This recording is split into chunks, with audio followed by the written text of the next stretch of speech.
धार्मिक मित्रों को करवत नमस्कार। पिछले संस्करण में हमने भगवत गीता के 6 श्लोकों का विवेचन किया था।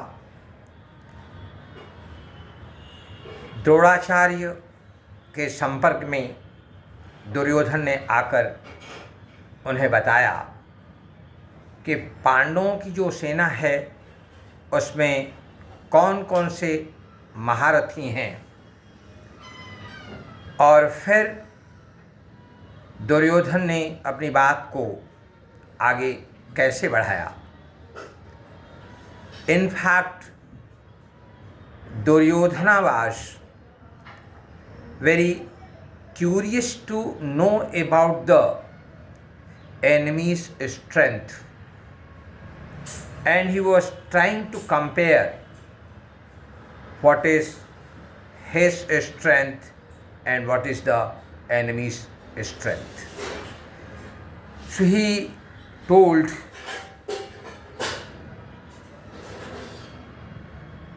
Dronacharya, the greatest Brahmin, अस्माकं तु विशिष्टाये तान निबोध द्विजोत्तम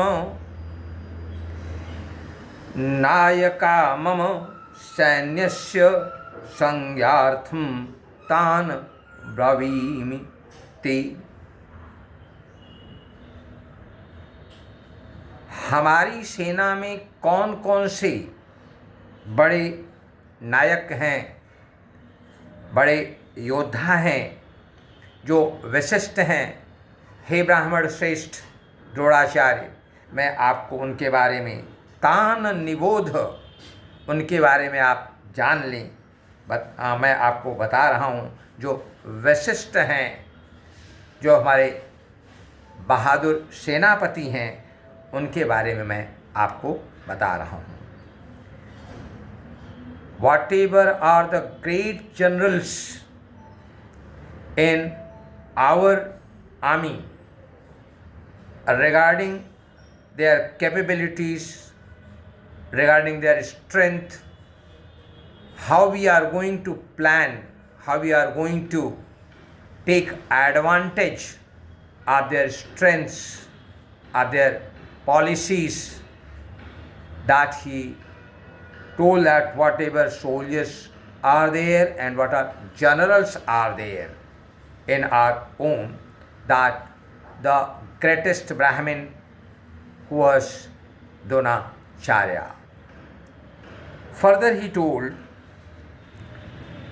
Bhavan Bhimah cha Karlah cha Kripah cha Samitih Samitinjaya Ashwatthama विकर्णः च सौमदत्तिनः तथा एव. These were the greatest warriors in his side. Bhavan, Dronacharya himself, स्वयं द्रोणाचार्य, भीमः पितामह भीष्म, कर्णः कृपः, समितिंजय, Ashwatthama, Vikard, and son of Somadatta, that was Bhurishrava. कौरवों की सेना में स्वयं भीष्म पितामह, द्रोणाचार्य, कर्ण, कृपः, समितिंजय, अश्वत्थामा, विकर्ण तथा सोमदत्त के पुत्र भूरिश्रवा, ये महान नायक थे, महान सेनापति थे, जिनका सही स्थान पे उनका समय, उनकी शक्ति, उनका पोजीशन, उनको उस जगह पे स्थित किया जाए जिससे उनकी शक्ति, उनकी कूटनीति, उनकी स्किल उनकी जो कौशल्य थी उसका सदुपयोग किया जा सके। अन्ये च बहवः शूराः मदर्थे त्यक्त आजीविताः नाना शस्त्र प्रहरणाः those who are skilled in many weapons to deal with, सर्वे युद्ध विशारदाः, युद्ध विशारदाः, जो युद्ध की नीति में बहुत कुशल हैं, जिन्होंने उसका प्रशिक्षण लिया हुआ है। तो अन्य बहवाह, और इसी प्रकार से बहुत से, मतलब भीष्म पितामह, द्रोणाचार्य, अश्वत्थामा, विकर्ण, सोमदत्त के पुत्र भूरिश्रवा, इनके अलावा भी बहुत सारी हमारी सेना में ऐसे भी श्रेष्ठ योद्धा हैं जो युद्ध में अपना प्राण त्यागने के लिए हमेशा निरंतर उद्यत रहते हैं, तैयार रहते हैं, और वे युद्ध विशारद हैं, युद्ध करने में बहुत कुशल हैं। Other than Bhishma Pitamah, Dronacharya, the son of Somdatta, Bhurishrava, Ashwatthama, there are many more skilled soldiers as well as many generals which are greatly trained in the art of battle, and they are always ready to even give their lives for the kingdom. अपर्याप्तं तत् अस्माकं बलं Bhishma अभिरक्षितं Bhishma अभिरक्षितं, protected by Bhishma, the great warrior, exceptional warrior. Bhishma will look after from all the sides. अपर्याप्तम तत् अस्माकं बलम, अगर हमारे अंदर पर्याप्त शक्ति नहीं है तो उसके ऊपर एक जो शक्ति है वह है भीष्म पितामह की शक्ति, जिसे कोई हरा नहीं सकता था, पराजित नहीं कर सकता था, जिन्हें इच्छा मृत्यु का वरदान था, वो सबके ऊपर थी। तो अपर्याप्तम तत् अस्माकं बलम भीष्म अभिरक्षितं पर्याप्तं तु इदम् एतेषां बलम Bhishma अभिरक्षितम्।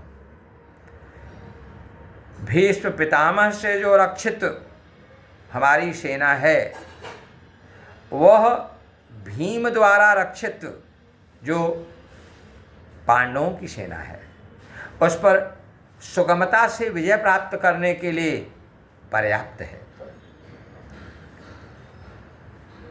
The Kauravas who are going to fight under the warriorship of warrior Bhishma is capable of defeating very easily to the soldiers looked after by Bhima, that means Pandavas. He is confident of defeating the Kauravas very easily because in his team, in his soldiers, there are great warriors like Bhishma, Drodacharya, Ashwatthama, Karna, etc. Duryodhan को ये पूरा विश्वास है कि जिन महारथियों से, महान योद्धाओं से सुसज्जित उनकी सेना है, वह सेना भीष्म पितामह के नेतृत्व में चलने वाले युद्ध में निश्चित रूप से भीम द्वारा जो अभिरक्षित सेना है पांडवों की, उसे सुगमता से जीत लेगी। अयनेषु च सर्वेषु यथा भागम अवस्थिताः भीष्मम् एव अभिरक्षन्तु भवन्तः सर्व एव हि।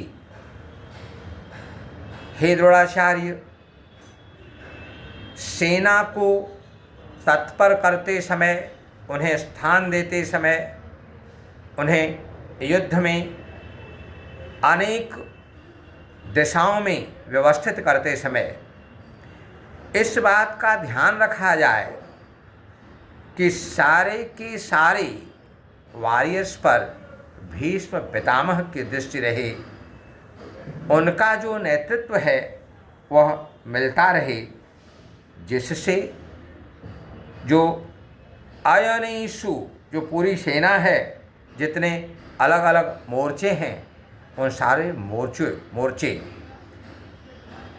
पूरी तरह से भीष्म पितामह के नियंत्रण में हों।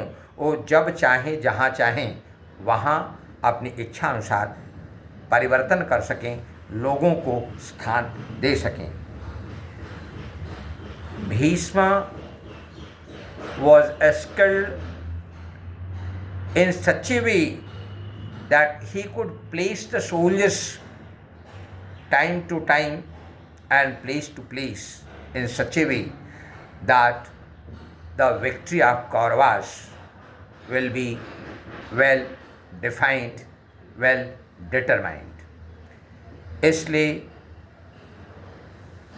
दुर्योधन द्रोणाचार्य से अनुरोध करता है कि जब सेना को मोर्चों पर लगाया जाए तो उन्हें इस तरह से लगाया जाए कि भीष्म पितामह की दृष्टि हर जगह, हर कोने पर बनी रहे। तस्य संजनयन हर्षम कुरु वृद्धम पितामह। तस्य संजनयन कुरु वृद्धः पितामहः सिंहनादं विनय उच्चैः शंखं दध्मौ प्रतापवान्।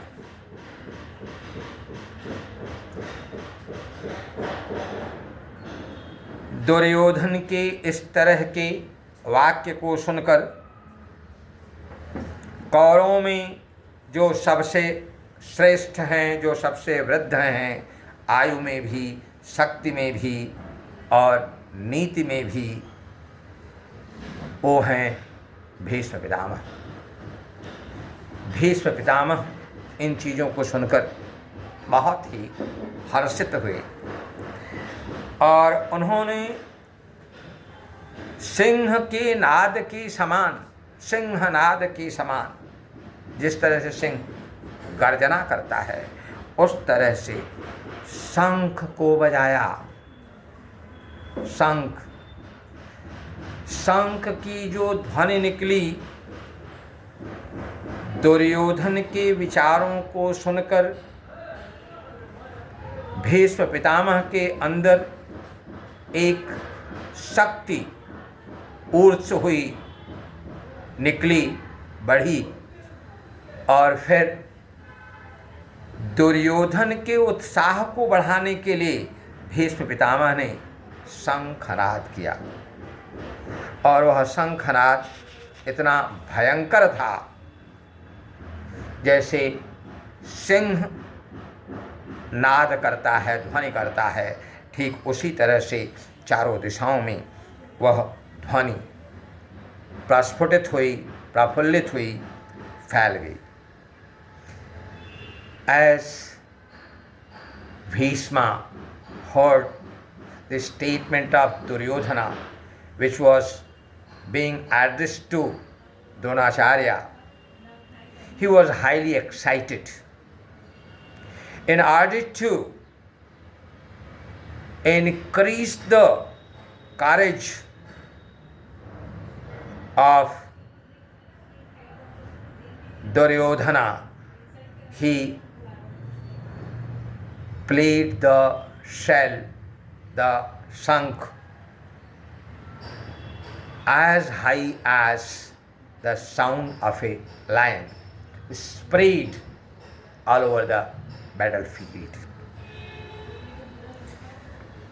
ततः शंखाः च भैर्यः च पण वानक गोमुखाः सहसा एव अव्यहन्यन्त स शब्दः तुमुलः अभवत्।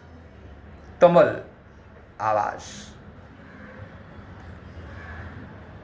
जो शंख थे, शंख के साथ साथ अन्य वाद्य, कौन कौन से वाद्य भाई?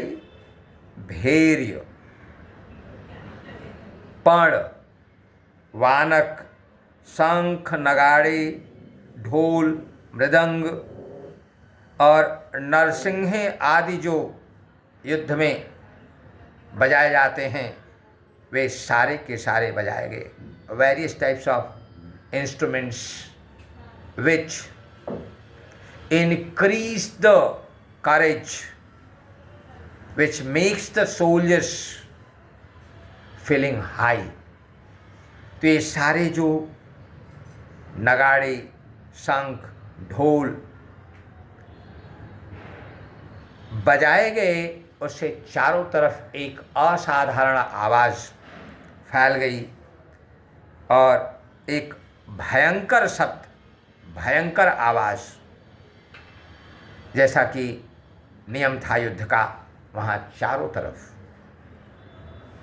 Various instruments which are meant for increasing the courage of the soldiers were played on the battlefield by various orchestra men over there, which filled the total battlefield with a sound which increased the courage of Duryodhana as well as his soldiers, that is Kauravas. ततः श्वेतैः हयैः युक्ते, श्वेतैः हयैः, श्वेत सफेद शुभ्र, हयैः घोड़े, युक्ते ही महति स्यंदने स्थितौ, महति great, बहुत बड़े, स्यंदन रथ में, स्यंदने स्थितौ स्थित बैठे हुए, माधवः पांडवः च एव, माधव कृष्णा केशव अच्युत, दिव्यौ शंखौ प्रदम्नधु प्रदध्मनुः, प्रदत्थ, उन्होंने भी शंख से आवाज किया। The chariot which was prepared was really great and it was pulled by the white horses. सफ़ेद घोड़ों से जुता हुआ जो एक दिव्य रथ था, उस रथ पर स्वयं माधव और जो अर्जुन थे, अर्जुन के साथ और जो पांडव थे, वे सब के सब दिव्य शंख की आवाज़ से प्रफुल्लित हो उठे। इन लोगों ने भी प्रत्युत्तर में शंख बजाया। कौरवों द्वारा जो शंख बजाया गया था उसके प्रत्युत्तर में यहाँ से भी शंख वादन हुआ। यह शंख वादन सुनकर जो पांडव पुत्र थे उनके अंदर भी जोश पैदा हो गया। तो आज जो है भगवद गीता के प्रथम अध्याय के 7वें श्लोक से लेकर के 13वें श्लोक में इस बात का वर्णन किया हुआ है कि युद्ध भूमि में जो कौरवों और पांडवों की सेना एक दूसरे के सामने खड़ी हैं, दुर्योधन अपनी सेना का शक्ति सामर्थ्य क्या है और किस प्रकार से युद्ध नीति को बनाया जाए, वह द्रोणाचार्य जी की सहायता से युद्ध नीति को तैयार कर रहा था और अपनी सेना के जो धुरंधर हैं और सामने वाली सेना के जो धुरंधर हैं उनके बीच में एक कंपैरिजन कर रहा है और आश्वस्त है कि भीष्म पितामह द्वारा नियंत्रित सेना, जिसके सेनापति स्वयं भीष्म पितामह हैं, वो किसी न किसी तरह से युद्ध में विजय को ज़रूर प्राप्त करेंगे, कौरवों की विजय निश्चित होगी। ये उसने स्वयं के मन में एक निष्ठा पैदा किया। तो इन आज के श्लोकों में 7वें श्लोक से लेकर के 13वें श्लोक का वर्णन मैंने किया and next 6 will be explained in the next episode. Thank you.